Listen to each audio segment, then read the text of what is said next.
Welcome back. Simple truth. Hey, we are still talking about Joseph. That's because it takes me forever to talk about anything.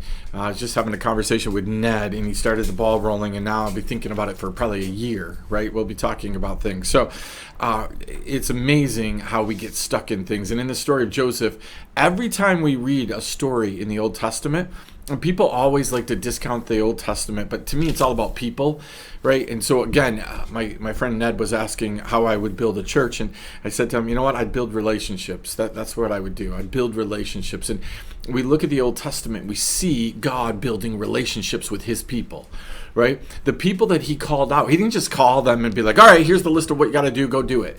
He built relationships with them. He wanted them to understand him.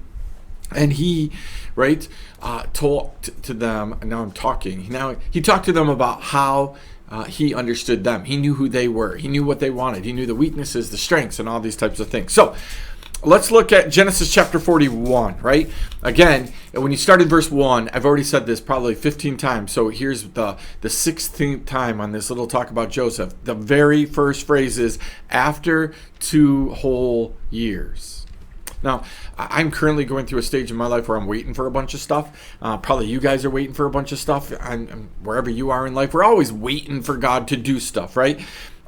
After 2 whole years does not sound at all like any fun. Matter of fact, it's hard to just go day to day when you're waiting for things, minute by minute when you're waiting for things. When you start thinking that in God's economy, 2 years is nothing to him, right? You start thinking like, God's like, hey, Andy, do you know how much prep work we have to do in order for you to get to where I need you to be, to have what you need to have? You're just looking at what you want and going, I'm ready for it now. And I'm looking at what you want and going, you're not even close to ready for it now. We got work to do, right? And this is the problem. We look at Joseph and we're like, well, he was ready.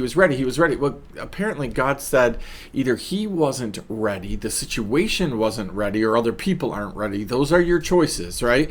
And the problem with God is he's always intertwining you with a situation with other people, right? So the situation has to be right and the other people have to be ready. Like all three have to be ready for it to be a God moment to do beautiful things.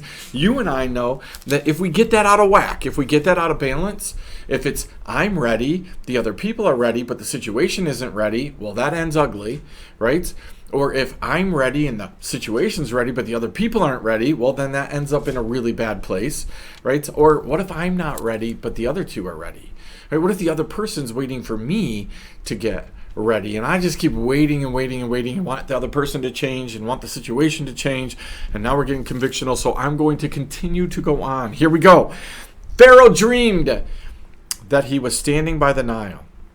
Behold, came out of the Nile 7 cows, attractive and plump. I could get stuck here because I just went out and looked at my cows this morning, and they are so attractive right now. Do you know why they're attractive right now? Because they're eating apples.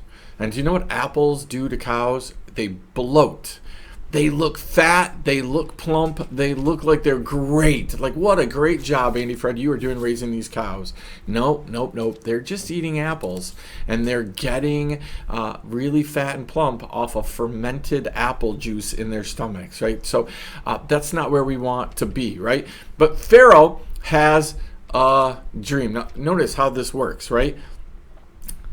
Joseph started this process with a dream. It's going to include dreams throughout his process, right, as God leads him along.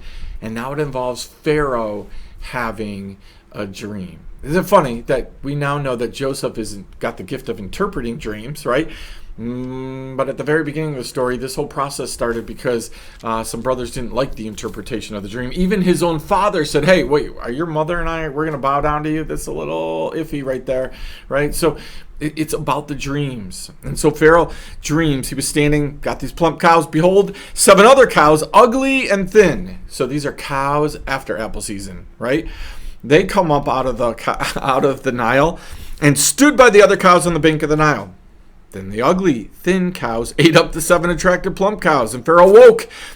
And then he fell asleep and dreamed a second time. Behold, 7 ears of grain, plump and good, were growing on one stalk. And behold, after them sprouted 7 ears, thin and blighted by the east wind. And then thin ears swallowed up the 7 plump full ears. And Pharaoh woke And behold, it was a dream. So in the morning, his spirit was troubled, and he called for the magicians of Egypt and all of its wise men. Pharaoh told them of his dreams, but there was none who could interpret them to Pharaoh. Now, listen, this week I have been stuck on the number 7, right? So this passage has meaning to me, right? What's the deal with 7? What's the deal with 7 times the Israelites walked around Jericho? What's the deal with 7 times Elijah's servant went to go check to see if it was going to rain yet? Now we look at this, there's 7 cows, right? There's 7 ears of corn, there's 7, right? And in this case, it's going to be interpreted, right, by Joseph, and we know that interpretation. But look at Pharaoh, right? He gets this dream, and suddenly it says he's troubled, right? So in the morning, his spirit was troubled. Now, listen, this man is the richest man on the planet at this time, most likely. He's also probably the most powerful man on the planet at this time, right? For him to have a dream and become troubled in his spirit, right? There's a purpose in this, right? Sometimes we have dreams, sometimes we have thoughts, and it troubles us. Our spirit gets troubled, and we're instantly looking for what's it mean, just like Pharaoh's going to do here, right? But again, is it possible that sometimes when we get this troubled in our spirit, right, that really what God's having us do is seek wisdom, seek out, right, discernment, seek out what is this about? Do you know what happens when we have a troublesome dream? We have to seek out interpretation. God's revealing something, and what are we going to find out about it, right? So a lot of times we take dreams and we just throw them off to the side. They don't really mean anything. But those dreams that really trouble us, what are you seeking out? What's God trying to say? What's he trying to reveal? What's he trying to warn about here? What is this about? What's the whole picture about?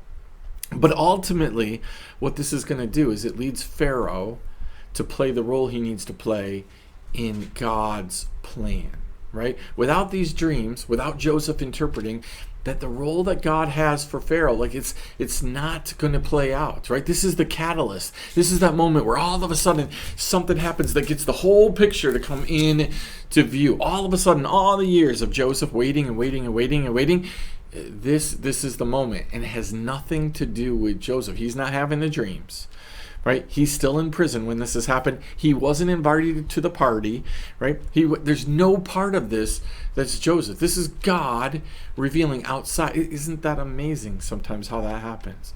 That God's working on Joseph over here, and all of a sudden he has a moment over here, and again, what's going to happen? Oh, right.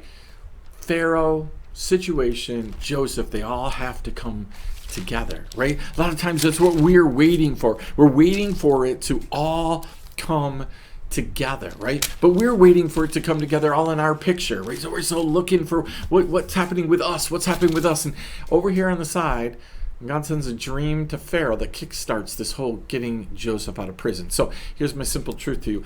If you're looking to get out of the pit, right? We've talked about serving well in the pit. We've talked about all these kind of things, right? But if you're looking to get out of your pit, if you're looking to get out of your waiting period, right? Maybe it's not about you. Maybe God's prepping other parts of it. Maybe God's got that catalytical, I so want to keep going with that, right? Maybe he's got that catalyst moment, and he's like, listen, you're looking here, you're looking at you, you're so focused on you, and yet it's over here.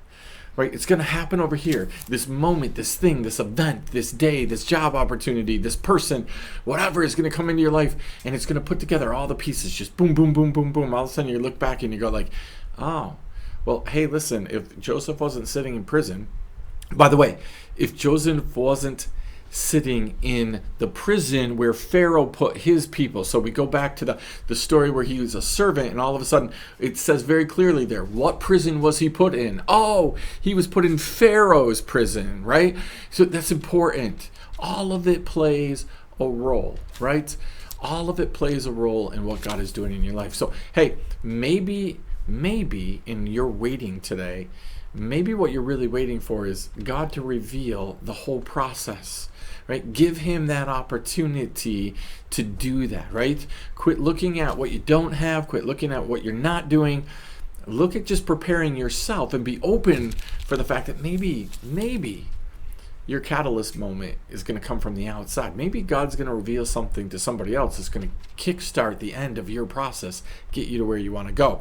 We'll talk about the dream next time. Simple truth.